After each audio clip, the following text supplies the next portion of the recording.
Alrighty, welcome back. So this is thankfully the first section where we don't have to worry about installation or getting set up. We can just focus on coding.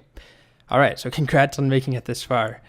So this video, as you can see, is titled Numbers and Math, really big font, all caps. I know it's not the most glamorous topic ever. It's probably a little bit polarizing.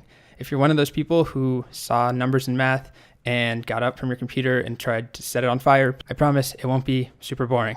I have two promises actually. One is that I'm going to keep this short and succinct.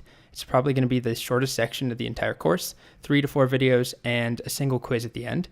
But my second and more important promise is that there's a really important reason why we're starting here. Most of us are already familiar and comfortable with the basics of math. Nothing crazy, just simple daily arithmetic. We can take that real world math and do the exact same thing in the Python world. So it's a really simple jumping off point because there's an analog between the real world and Python. And the other thing I want to mention is that the first most foundational concept that we need to cover when learning any programming language is how that language actually represents data.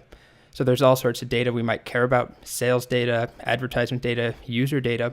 How do we actually represent that using code? So of course, some of that data is going to be numeric.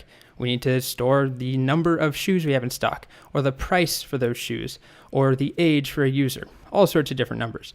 So this is a foundational thing we got to start talking about. And in the next couple sections, we'll actually continue talking about other ways of storing data. But for now, numbers and math. So first, let's talk about our objectives. We want to start off by understanding the differences between ints and floats, which probably means absolutely nothing to you at this point, unless you've programmed before. But yeah, it will mean something in a little bit. Understand the differences between ints and floats, two types of numbers.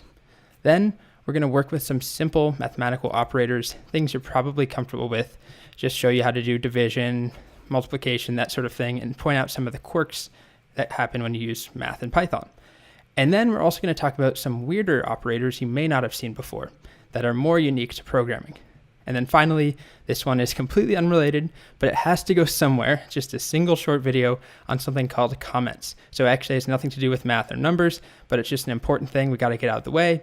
And this is a short section, so it got shoehorned into this section. Alrighty, so let's get started. We're going to talk about ints and floats in the next video.